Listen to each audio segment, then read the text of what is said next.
स्वागत है आप सभी का आज़ाद आईएएस एकेडमी के बृहत कार्यक्रम भारत दर्शन में। भारत दर्शन के इस अंक में हम आ पहुँचे हैं भारत के दक्षिणतम राज्य केरल में और अभी हम 2695 मीटर की ऊंचाई पे हैं। आपके सामने दक्षिण भारत की एवरेस्ट कही जाने वाली, केरल का गौरव कही जाने वाली अन्नाईमुडी पर्वत श्रेणी आपके सामने है। ये वही पर्वत श्रेणी है जिस पर्वत श्रेणी के बारे में आप लोग किताबों में पढ़ते हैं। आज आप सभी इसको प्रत्यक्ष तौर पे देख पाएंगे और साथ ही अन्नाईमुडी से हम लोग प्रायद्वीपीय भारत के सभी पर्वतों के बारे में बड़े विस्तृत ढंग से पढ़ेंगे। जैसे मैंने हिमालय के बारे में आपको पढ़ाया था, हिमालय की सभी पर्वत श्रेणियों के बारे में चर्चा की थी, वैसे ही हम प्रायद्वीपीय भारत के सभी पर्वतों को बहुत डिटेल से पढ़ेंगे, विस्तार से पढ़ेंगे। चाहे वो विंध्याचल पर्वत श्रेणी हो, चाहे सतपुड़ा पर्वत श्रेणी हो या हमारा पश्चिमी घाट हो। तो अभी हम पश्चिमी घाट पर अवस्थित हैं और पश्चिमी घाट के साथ साथ मैं आपको पूर्वी घाट पर्वत श्रेणियाँ भी सारी की सारी बताऊँगा।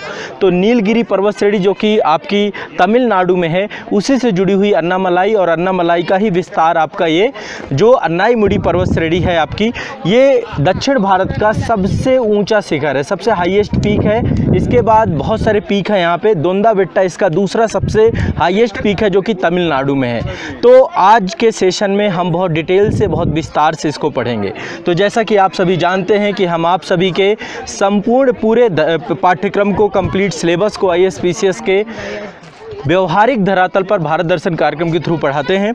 तो आज के इस अंक में आप सभी हमारे साथ बहुत विस्तार से, बहुत डिटेल से प्रायद्वीपीय भारत के पर्वत श्रेणियों के बारे में पढ़ पाएंगे और अन्नाईमुडी पर्वत श्रेणी के साथ साथ आप सभी इस पूरे क्षेत्र के ज्योग्राफिकल एंड इसका हिस्टोरिकल पार्ट जितना भी है सारा कुछ जान पाएंगे। साथ ही हम राजमलाई क्षेत्र में हैं। ये इराविकुलम नेशनल पार्क है जहाँ पर उसी का एक हिस्सा है, उसी के दक्षिणी हिस्से में आपका अवस्थित है अन्नाईमुडी।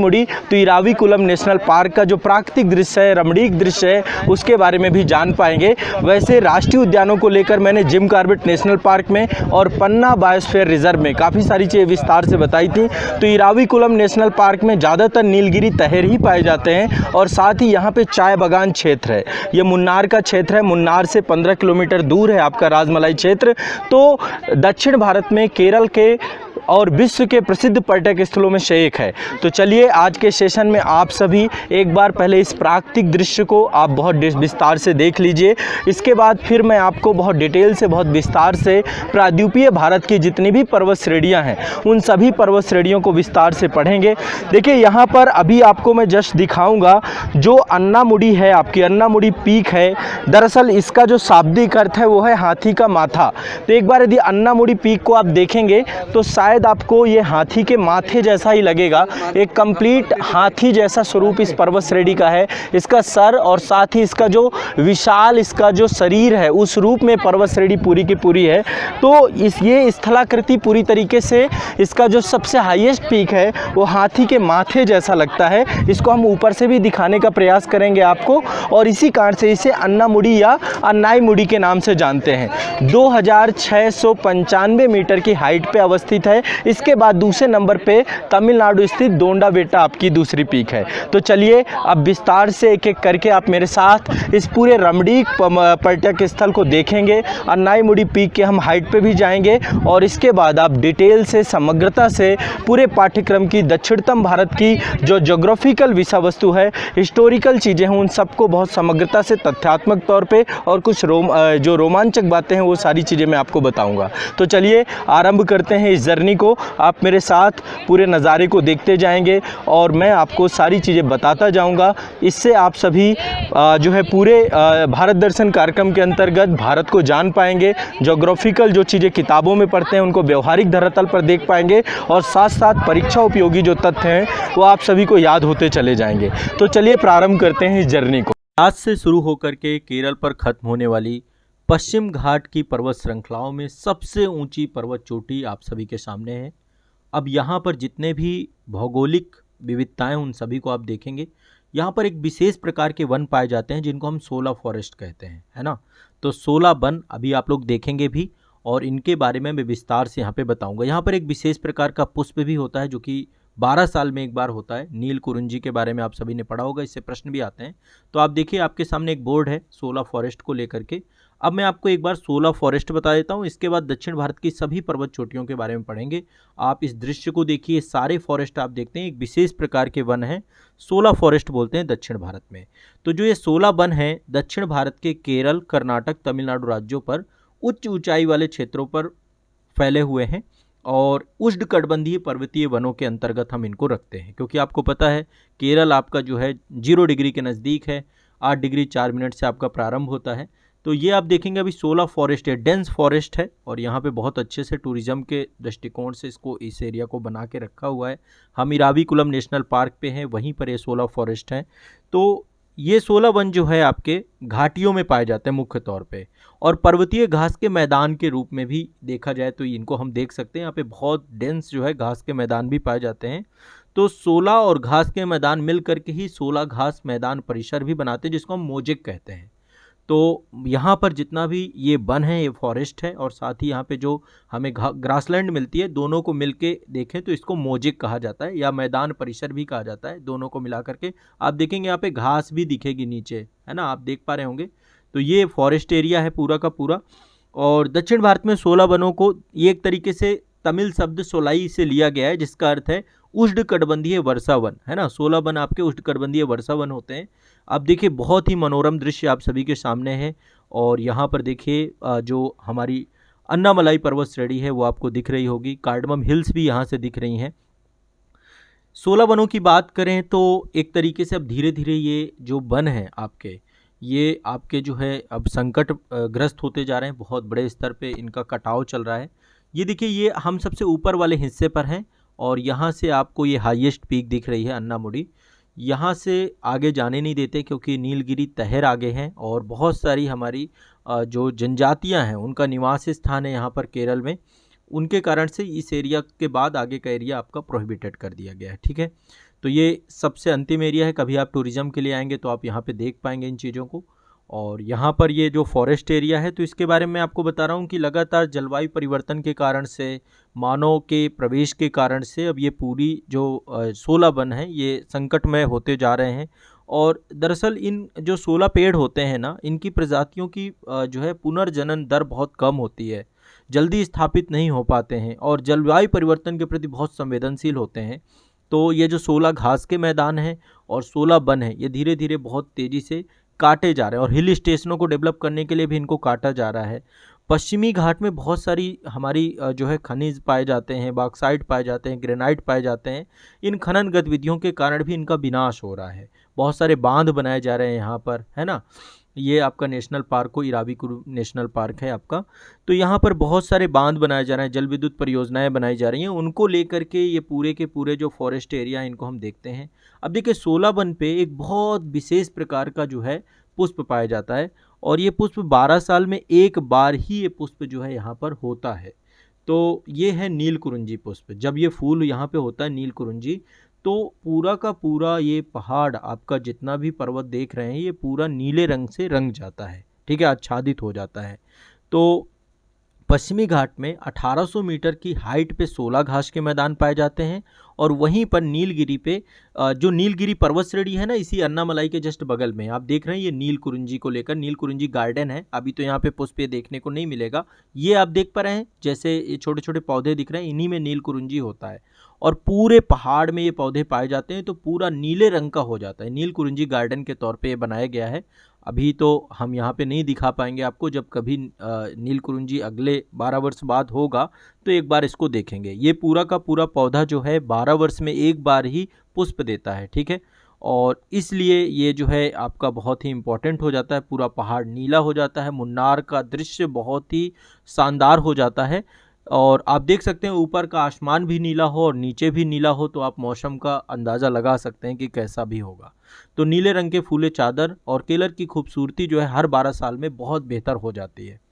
तो अभी ये यदि हम लास्ट टाइम इनकी बात करें कि लास्ट टाइम ये जो आपके हुए थे 2006 में नीलकुरुंजी का फूल आपका खिला था, और अब जल्द ही जो है लगभग 3 लाख से ज़्यादा पर्यटक तब आए थे केरल में। जब भी ये फूल आपका होता है 2006 के बाद 2018 में फूल खिला था। अब जो अगला जो पुष्प इसका खिलना है, अब आप समझ सकते हैं 2030 में जो है अगली बार ये पुष्प खिलेगा। तो 2030 का टाइम अभी बहुत ज़्यादा है। 2018 में लास्ट टाइम ये खिला था, 2006, 2018, अब अगला 12 साल बाद यानी 2030 में पुष्प खिलेगा आपका, ठीक है। तो 16 फॉरेस्ट के बारे में मैंने आपको बताया, नीलकुरुंजी के बारे में आपको बताया, इसको लेकर बहुत क्वेश्चन पूछे गए हैं। और नीलकुरुंजी के बारे में मतलब तमिल साहित्यों के बारे में भी पता चलता है। ऐसा कहा जाता है कि जो ये पौधा है इसके नाम जो है कुंती नदी के नाम पे रखा गया है, और केरल में साइलेंट वैली नेशनल पार्क से होकर के नदी बहती है। यहाँ पर ये पौधा सबसे ज़्यादा मात्रा में पाया जाता है। 12 वर्ष में एक बार ही पुष्प खिलते हैं। और नीलगिरी जो आपकी पहाड़ियाँ हैं उनका नाम भी नीलकुरुंजी के नीले रंग के फूलों के नाम पे ही पड़ा है, ठीक है। ये आप देख रहे हैं, थोड़ा सा दूर से दृश्य मैं दिखाने का प्रयास कर रहा हूँ आपका। ये आपके जो है पर्वत श्रेणी की जो है श्रृंखला है पूरी की पूरी, और हाथी के माथा जैसे ये दिखती है, जैसा कि आप सभी जानते हैं। तो नीलगिरी हिल्स का जो नाम है नीलकुरुंजी के नाम से ही जानते हैं। यहाँ पे जो है पलियान जनजाति रहती है, और कहते हैं पलियान जनजाति के लोग अपनी आयु की गणना नीलकुरुंजी पुष्प के तहत ही करते हैं, ठीक है। तो ये एक बहुत ही ज़्यादा, और यहाँ पे जो है केरल में कुरुंजी माला अभ्यारण्य भी है। इडुक्की के कोटाकम्बूर और बड़ावल्ला गाँव में भी यहाँ पर नीलकुरुंजी बड़े स्तर पे होती है। तो नीलकुरुंजी का संरक्षण काफ़ी यहाँ पे जनजातियों के द्वारा भी किया जाता है और इसका उपयोग किया जा सकता है, ठीक है। आप सभी देख रहे हैं, आप सभी के सामने मनोरम दृश्य है, और मनोरम दृश्य होने के साथ साथ यहाँ पे देखेंगे चाय बागान क्षेत्र भी अभी मैं आपको दिखाऊंगा। तो देखिए, दक्षिण भारत की जो अनामुडी पर्वत चोटी है, देखिए महाराष्ट्र से पश्चिमी घाट पर्वत श्रेणी का ही जो अंतिम सिरा है यहाँ पे केरल में, तो अन्नामुदी है, फिर नीचे आप देखेंगे कार्डमम हिल्स है। तो ये उन ऊंची ऊंची पर्वत पहाड़ियों का ही परिणाम है कि केरल अपने मसाले के लिए प्रसिद्ध है। केरल चाय की खेती के लिए भी प्रसिद्ध है, मसालों के लिए भी प्रसिद्ध है। तो ये पहाड़ियों के कारण ही चाय और मसाला दोनों हो पाते हैं, ठीक है। किसी भी क्षेत्र की ज्योग्राफी उसके उद्योग को निर्धारित करती है, ये भी आप देख सकते हैं। और दक्षिण भारत अपने वादियों के लिए पूरे भारत में जाना जाता है। दक्षिण भारत की जनसंख्या उत्तर भारत की जनसंख्या की तुलना में काफ़ी कम है, और यहाँ की जनसंख्या कम होने का मुख्य कारण पठारी और पहाड़ी कारण है, पहाड़ी रीजन है। दक्कन का पठार पूरे विश्व में बहुत ही ज़्यादा जो है मनोरम है। यहाँ पे आप देख सकते हैं, ये आप देख रहे हैं, ये जो पौधा है ना, ये नीलकुरुंजी का ही पौधा है जो मैं आपको दिखा रहा हूँ। ये पूरा का पूरा जितना भी बागान आप नीलकुरुंजी के तौर पे ही देख रहे हैं, इसी पे आपको बहुत सारे पौधे यहाँ पे देखने को मिलते हैं। अब दक्षिण भारत की यदि मैं अन्य चोटियों की बात करूं, ठीक है, यहाँ से हम एक बार सभी चोटियों के बारे में बात करते हैं। दक्षिण भारत में कई सारी पर्वत श्रृंखलाएं हैं। इनमें से देखिए मैं 5 सबसे ऊंची चोटियों के बारे में बताऊं। एक तो आपकी अनाईमुड़ी है, केरल में पड़ती है, और हाईएस्ट पीक है, टोटल 2695 मीटर की हाइट है इसकी, और दक्षिण भारत की सबसे ऊँची चोटी। इससे कई बार क्वेश्चन आए, ध्यान रखिएगा। और दूसरी आपकी है डोंडा बेट्टा पीक। डोंडा बेट्टा तमिलनाडु में पड़ती है आपकी। डोंडा बेट्टा पीक कहाँ पड़ती है? तमिलनाडु में, ठीक है, सबसे हाईएस्ट पीक है। और ये जो है आपकी डोंडा बेट्टा 2637 मीटर की हाइट पर है, मतलब थोड़ा सा ही कम है। 2695 आपकी अनाईमुड़ी है, और डोंडा बेट्टा आपकी 2637 मीटर की हाइट पर है। इसके बाद आप देखेंगे अगली जो चोटी है उसका नाम है मुल्यनगिरी चोटी। ये आपकी 1930 मीटर की हाइट पे, और कर्नाटक की सबसे ऊंची चोटी है, चिकमंगलुरु के आसपास स्थित है आपकी। तो ये आपकी नीलगिरी के पास अवस्थित है आपकी मुल्यनगिरी चोटी, ठीक है। इसके बाद अगली है आपकी अरमाकोंडा चोटी। ये आंध्र प्रदेश में पड़ती है, 1680 मीटर की हाइट है अरमाकोंडा चोटी, ठीक है। और एक है आपकी डोली गुट्टा चोटी, 965 मीटर की हाइट पे ये पड़ती है, तेलंगाना में है, ठीक है। अब देखिए मैं यहाँ पे थोड़ा सा एक क्रम आपको बताता हूँ। जो आपकी पूर्वी घाट है ना, पश्चिमी घाट तो मैंने आपको काफ़ी कुछ बताया, पूर्वी घाट में भी बहुत सारी पहाड़ियाँ हैं, है ना, क्रम से। और यहाँ पे कई सारी पहाड़ियाँ, मैं एक बार क्रम बता रहा हूँ, उत्तर से दक्षिण का क्रम बता रहा हूँ। यदि मैं आंध्र प्रदेश की बात करूँ तो आंध्र प्रदेश में सबसे ऊपर नल्लामलाई है, एक बार आप लोग मैप में जरूर देखिएगा, नल्लामलाई है, फिर बेलीकोंडा है, फिर पालकोंडा है, फिर नगरी पहाड़ियाँ। ये 4 पहाड़ियाँ मैंने आपको बताई, नल्लामलाई, बेलीकोंडा, पालकोंडा और नागरी। ये चारों पहाड़ियाँ आपकी आंध्र प्रदेश में पड़ती हैं। और इसके बाद जवादी पहाड़ी, सेवराय पहाड़ी, पंचमलाई पहाड़ी, सिरुमलाई पहाड़ी, ये आपकी तमिलनाडु में पड़ती हैं। फिर से एक बार मैं बता देता हूँ, पहले नल्लामलाई है आंध्र प्रदेश में, फिर बेलीकोंडा, ये पूर्वी घाट की बात कर रहे हैं, बंगाल की खाड़ी से जो जुड़ा हुआ आपका क्षेत्र है, आंध्र प्रदेश वाला रीजन है, कोरोमंडल तट कहें या उत्तरी सरकार तट कहें, इस पूरे को जोड़ देते हैं हम लोग। नल्लामलाई, बेलीकोंडा, पालकोंडा, नगरी पहाड़ी, ठीक है। और तमिलनाडु में आपकी जवादी पहाड़ी, सेवराय पहाड़ी, पंचमलाई पहाड़ी, सिरुमलाई पहाड़ी। ये आपके टोटल एक क्रम है जवादी, सेवराय, पंचमलाई और सिरुमलाई। ठीक है, तो और इसके अलावा हम जब पश्चिमी घाट की बात करते हैं तो पूर्वी घाट के हो गए। पश्चिमी घाट में आपकी जो पड़ती है नीलगिरी है, अन्नामलाई है और इलायची पहाड़ी, कार्डमम हिल्स है। ये आपकी दक्षिण भारत की प्रमुख पहाड़ियाँ हैं। हाईएस्ट पीक भी मैंने आपको बता दिए। तो देखिए, नीलगिरी पर्वत आपका केरल तमिलनाडु बॉर्डर है आपका, अन्नामलाई आपका केरल तमिलनाडु बॉर्डर है, कार्डमम पहाड़ी भी केरल तमिलनाडु बॉर्डर है। पलनी पहाड़ियाँ आपकी केवल तमिलनाडु में पड़ती हैं, सेवराय भी तमिलनाडु में पड़ती हैं, जवादी भी आपकी तमिलनाडु में पड़ती हैं। लेकिन पालकोंडा, बेलीकोंडा, नल्लामलाई ये आंध्र प्रदेश की पहाड़ियाँ हैं। नल्लामलाई का विस्तार तेलंगाना क्षेत्र में भी थोड़ा सा देखने को पाया जाता है। ठीक है, पश्चिमी घाट के बारे में मैं आपको बता ही चुका हूँ पहले भी कि पश्चिमी घाट का विस्तार जो है अरब सागर के समानांतर है और पूर्वी घाट का विस्तार आपका बंगाल की खाड़ी के समानांतर है। ठीक है, और पश्चिमी घाट जो आपका है ये लगभग देखा जाए तो 1600 किलोमीटर की लंबाई है पश्चिमी घाट की। पश्चिमी घाट को सह्याद्री के नाम से भी जानते हैं और लगभग जो है यहाँ पर ऊंचाई की बात करें तो 1000 से लेकर 1300 मीटर औसत ऊंचाई है। ये नीलकुरुंजी का पुष्प आप देख रहे हैं सामने, नीलकुरुंजी का पुष्प है आप सभी के सामने। और इसमें कई सारी पर्वत चोटियाँ हैं, महाबलेश्वर, कलसूबाई, हरिश्चंद्र, अन्नामुड़ी, ये सारी पर्वत चोटियाँ यहाँ पर देखने को मिलती हैं। और यदि मैं पश्चिमी घाट की बात करूँ तो पश्चिमी घाट में जो है आपकी पर्वत श्रृंखला विश्व की सबसे ज़्यादा जैव विविधता वाली श्रृंखलाएं हैं। यहाँ पे बहुत ज़्यादा बायोडाइवर्सिटी है और पश्चिमी घाट को जो है हम लोग हॉट स्पॉट एरिया में भी रखते हैं। ये हमारा जैव विविधता हॉट स्पॉट एरिया भी है। यहाँ पे बहुत उच्च जैव विविधता देखने को मिलती है। कई सारे दर्रे भी देखने को मिलते हैं, थाल घाट, भोर घाट, पाल घाट, है ना, सेनकोट्टा गैप, ये सारे। सेनकोट्टा को केरल में ही पड़ता है, तिरुवनंतपुरम को मदुरई से जोड़ता है सेनकोट्टा। और इसके बाद थाल घाट आपका महाराष्ट्र में नासिक से मुंबई को जोड़ता है। ये दर्रे मतलब जो सकरा संकीर्ण रास्ता होता है दो पर्वतीय क्षेत्रों में, दर्रों को लेकर मैं रोहतांगला से आपको सारी चीज़ें डिटेल से पढ़ाऊंगा। रोहतांग दर्रा हिमाचल प्रदेश में, वहाँ से मैं आपको डिटेल में पढ़ाऊंगा। भोरघाट दर्रा आपका मुंबई पुणे से महाराष्ट्र से है। और पालघाट दर्रा जो आपका है ये पलक्कड़ जिले में पड़ता है। ठीक है, पलक्कड़, कोयम्बटूर, ये वाला क्षेत्र आपका। सेनकोट्टा मैंने आपको बताया केरल में है आपका, तिरुवनंतपुरम मदुरई में। ठीक है, इसी तरीके से पूर्वी घाट है। पूर्वी घाट में बीच बीच में नदियों ने पूर्वी घाट को काट रखा है। कृष्णा, कावेरी, महानदी, पलार, ये सारी नदियाँ रहती हैं, इनको हम देखते हैं।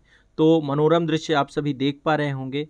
और देखिए, पश्चिमी घाट का ढाल बहुत ज़्यादा है, इसलिए नदियाँ जो है ना एस्चुरी बनाती हैं यहाँ पे। पूर्वी घाट में नदियाँ डेल्टा बनाती हैं वहाँ पर, क्योंकि ढाल बहुत ज़्यादा तीव्र नहीं है वहाँ पे। तो वहाँ पे गोदावरी हो गई, कृष्णा हो गई, कावेरी हो गई, ये सारी नदियाँ वहाँ पे डेल्टा बनाती हैं। यहाँ पे ढाल बहुत तीव्र है और जो पश्चिमी तटीय मैदान है वो बहुत ज़्यादा बड़ा नहीं है। इस कारण से यहाँ पे नदियों के द्वारा क्या बनाया जाता है, यहाँ की नदियाँ जो है एस्चुरी बनाती हैं, आपकी ज्वार नदमुख बनाती हैं। हम लोग पेरियार नदी वाले जो भारत दर्शन का वीडियो, वहाँ पे मैंने आपको एस्चुरी वगैरह के बारे में डिटेल से बताया, वो एक बार देख लीजिएगा। तो ये आपकी महत्वपूर्ण पर्वत श्रृंखलाएं मैंने आपको बताई। 16 वन के बारे में बताया, नीलकुरुंजी के बारे में बताया। तो भारत दर्शन के इस अंक में आप सभी ने ये देखा। एक बार फिर से अन्नामुड़ी पर्वत पीक को आप लोग देख लीजिए। भारत दर्शन का जो है जो सिलसिला है वो लगातार चलता रहेगा। यदि प्रायद्वीपीय पठार की बात करें तो देखो, विंध्यन श्रृंखला है यहाँ पे, सतपुड़ा श्रृंखला है, मैकाले श्रेणी है, अजंता श्रेणी है, बालघाट श्रेणी, हरिश्चंद्र श्रेणी, नीलगिरी के बारे में मैंने आपको बताया ही, अन्नामलाई के बारे में बताया, कार्डमम हिल के बारे में बताया। राजमहल पर्वत श्रेणी जो है ये आपका पड़ती है झारखंड तरफ, छोटा नागपुर के पठार में। कैमूर पहाड़ी है, गाविलगढ़ की पहाड़ियाँ हैं, गिरी श्रृंखला है गुजरात वाले क्षेत्र में, सतमाला पहाड़ी है और नल्ला मल्ला, ये सारी पहाड़ियों के बारे में डिस्कस ही हमने किया सभी को लेकर के। तो ये जो है आपकी पर्वत श्रृंखलाएं हैं और आप सभी ने जो चीज़ें किताबें में पढ़ी उसको आपने प्रत्यक्षता यहाँ पे देखा और ये क्रम सतत जारी रहेगा। चीज़ों को हम लोग डिस्कस करते रहेंगे इसी तरीके से। अन्नामुड़ी पर्वत श्रेणी आपके सामने है और आज आप सभी ने भारत दर्शन के इस अंक में अन्नामुड़ी पर्वत श्रेणी से बहुत विस्तृत और बहुत डिटेल में मेरे साथ प्रायद्वीपीय भारत को समझने का प्रयास किया। मैंने आप सभी को इस पूरे क्षेत्र की प्राकृतिक और रमणीक दशा को दिखाने का प्रयास किया। साथ ही अन्नामुड़ी पर्वत श्रेणी के बारे में आपने डिटेल से समझा, जाना। साथ ही पश्चिमी घाट और पूर्वी घाट, इस पूरे क्षेत्र में बहुत सारी पहाड़ियाँ जो विस्तृत हैं, चाहे वो कार्डमम हिल्स हों, चाहे अन्नामलाई पर्वत श्रेणी हों, चाहे पलनी पहाड़ियाँ हों या नीलगिरी पहाड़ियाँ हों, या पश्चिमी घाट और पूर्वी घाट दोनों का समन्वय हो, दोनों का मिलन हो, इसको बहुत डिटेल से समझने का हमने प्रयास किया। प्रायद्वीपीय भारत की अन्य पर्वत पर्वत श्रेणी, चाहे वो विंध्याचल पर्वत श्रेणी हो, सतपुड़ा पर्वत श्रेणी हो, या अरावली हो, या फिर अन्य जो दक्षिण भारत की पर्वत श्रेणियाँ हैं जो कि महाराष्ट्र क्षेत्र में विस्तृत हैं, इन सभी के बारे में भी हमने संयुक्त रूप से जानने का प्रयास किया। आपके परीक्षा के दृष्टिकोण से ये पूरा का पूरा क्षेत्र बहुत ही इम्पॉर्टेंट है। हमेशा यहाँ से प्रश्न पूछे जाते हैं, कई बार मैच द फॉलोइंग क्वेश्चन आते हैं, कई बार वन लाइनर क्वेश्चन भी पूछे जाते हैं। तो अन्नाईमुड़ी का भ्रमणीक दृश्य आपके सामने, आप एक बार फिर से इस पर्वत श्रेणी को देखिए। हाथी के माथे जैसा इसका अग्रभाग है, इस कारण से इसे अन्नाईमुड़ी बोलते हैं, यही इसका शाब्दिक अर्थ है। तो हाथी जैसा आकार आप इसका देख भी पा रहे होंगे। हम इसके इस पीक के बारे में आपको आने वाले अन्य सेशंस में भी डिटेल से क्लासेस के अंदर भी चर्चा करेंगे, लेकिन भारत दर्शन के इस अंक में आपने इसको विस्तृत रूप से जाना। ये लगातार श्रृंखला आप सभी के साथ जारी रहेगी। अब आप सभी का कार्य है कि आप ज़्यादा से ज़्यादा लोगों तक इसे पहुँचाइए, ज़्यादा से ज़्यादा लोगों को पहुँचाइए। साथ ही इराविकुलम नेशनल पार्क जो आप सभी का है, इसका जो प्राकृतिक दृश्य है, प्राकृतिक छटाएँ हैं, इसको भी हमने बहुत समग्रता से समझने का प्रयास किया। डिटेल से मैंने आपको चाय बागानों के लिए एक अलग से ही चैप्टर बनाया है। उस यहाँ पर ज़्यादातर चाय बागान ही है। और यदि हम जीव जंतु वन्य जीवों की बात करें तो यहाँ पर एक नील कुरंजी नामक जो फूल है, हर 12 वर्ष में फूलता है और पूरा का पूरा ये पर्वत जो है नीला दिखाई देने लग जाता है। नीलगिरी में ये फूल ज़्यादातर पाए जाते हैं, इसलिए नीलगिरी पर्वत श्रेणी के तौर पे उसे जाना जाता है, जो कि तमिलनाडु क्षेत्र में फैला हुआ है। तो इराविकुलम नेशनल पार्क भी पूरी तरीके से नीला हो जाता है हर 12 वर्ष में, जब ये नीला फूल नील कुरंजी फूलता है तब। तो चाय बागान है यहाँ पे ज़्यादातर, बहुत सारे ट्री हैं और बहुत सारे यहाँ पर, जैसा कि आप जानते हैं कि मसाले के लिए केरल प्रसिद्ध है, तो बहुत सारे मसाले यहाँ पर पाए जाते हैं, बहुत सारी वनौषधियाँ पाई जाती हैं और नीलगिरी तहर भी यहाँ पर वन्य जीव के तौर पे पाए जाते हैं। तो ये पूरा का पूरा जो है अंक में आप सभी ने दक्षिण भारत के भौगोलिक क्षेत्र को समझा, देखा, और आने वाले सत्र में आप सभी को आगे भारत दर्शन के अन्य अंक में मैं आपको भारत के अन्य क्षेत्रों तक ले जाऊँगा। ये श्रृंखला हमेशा निरंतर रहेगी और भारत को व्यवहारिक धरातल पर अपने पाठ्यक्रम के हिसाब से आप सभी पढ़ेंगे। तो आने वाले अंकों में हम मिलते हैं, तब तक के लिए आप सभी का बहुत बहुत शुक्रिया। अब इस आप सभी की जिम्मेदारी है कि आप सभी इसको सभी तक पहुंचाइए और अपने कमेंट के माध्यम से प्रतिक्रिया दीजिए और बताने का प्रयास करिए कि कैसा लगा आपको सत्र, क्या जानने और सीखने को मिला, क्या क्या चीज़ें आपको अच्छी लगी। और कभी यदि आपको समय मिलता है, कभी आपको मौका मिलता है, तो आप राजमलाई क्षेत्र में ज़रूर आइए। अन्नाईमुड़ी पीक यहाँ पर आकर के इस पूरे क्षेत्र का सुखद अनुभव खुद भी लीजिए पर्यटन के लिए। तो आप सभी से मिलते हैं अब अगले अंक में। बहुत बहुत शुक्रिया, धन्यवाद।